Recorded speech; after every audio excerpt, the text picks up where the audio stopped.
ഈ മുരളി ഗോപി നല്ല വൃത്തിയായി എഴുതി സംവിധാനം ചെയ്യേണ്ട ഒരു പടം, അല്ലെങ്കിൽ എഴുതി പൃഥ്വിരാജിന് കൊടുത്ത ഒരു കഥ, ആ കഥയിൽ കാര്യമായ മാറ്റം വരുത്താതെ അത് പിന്നെ ഷൂട്ട് ചെയ്യുന്നു എന്നുള്ളതാണ്.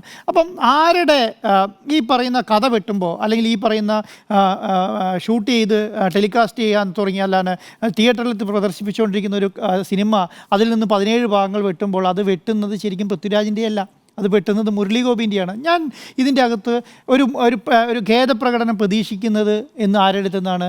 മുരളി ഗോപിൻ്റെ അടുത്തു നിന്നാണ്. അങ്ങനെ ഒരു മുരളി ഗോപി ഒരു ഖേദപ്രകടനം നടത്തുമെന്ന് ഞാൻ വിശ്വസിക്കുന്നില്ല.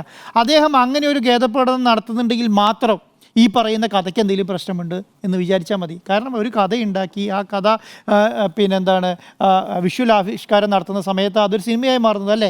അപ്പോൾ ആ സ്ഥലത്ത് വിഷ്വൽ ആവിഷ്കാരം നടത്തിയെന്ന് പറഞ്ഞാൽ ഒരു ഡയറക്ഷൻ ചെയ്ത പിന്നെ പൃഥ്വിരാജ് അതിനകത്ത് കുറ്റം ചെയ്തു എന്ന് ഞാൻ വിശ്വസിക്കുന്നില്ല. എന്താണോ ഒരു കഥ അത് എല്ലാ നടന്മാരെയും പറഞ്ഞ് കേൾപ്പിച്ച് വായിച്ച് കേൾപ്പിച്ചിട്ടാണ് സാധാരണ സിനിമയിൽ അഭിനയിക്കുക. ചെറിയ കഥ തുടങ്ങി വലിയ കഥ വരെ അങ്ങനെയാണല്ലോ. അപ്പോൾ മുരളി ഗോപി അത് വൃത്തിയായി എഴുതിയ കഥ അത് പൃഥ്വിരാജ് സംവിധാനം ചെയ്തു എന്നുള്ളതാണ്. ആ സംവിധാനം ചെയ്ത അല്ലെങ്കിൽ എഴുതിയ മുരളി ഗോപിക്ക് എന്തെങ്കിലും തെറ്റുപറ്റിയാൽ അതൊരു ബുക്ക് പോലെയോ അല്ലെങ്കിൽ അതൊരു നാടകം പോലെയോ അതുപോലെ തന്നെയാണ് ഞാൻ സിനിമയിലും കാണുന്നത്. ഒരു ബുക്ക്, എത്രയോ ബുക്കുകൾ ഇവിടെ നിരോധിച്ചിട്ടുണ്ട്. ഇന്ത്യയിൽ എത്ര ബുക്കുകൾ നിരോധിച്ചിട്ടുണ്ട്, എത്ര നാടകങ്ങൾ നിരോധിച്ചിട്ടുണ്ട്, എത്ര സിനിമകൾ നിരോധിച്ചിട്ടുണ്ട്. ഇതൊക്കെ നിരോധിക്കുന്ന എന്താണ്? ആർക്കെങ്കിലും ഒരാൾക്ക് പൊള്ളുന്ന സമയത്ത് അത് നിരോധിക്കണം.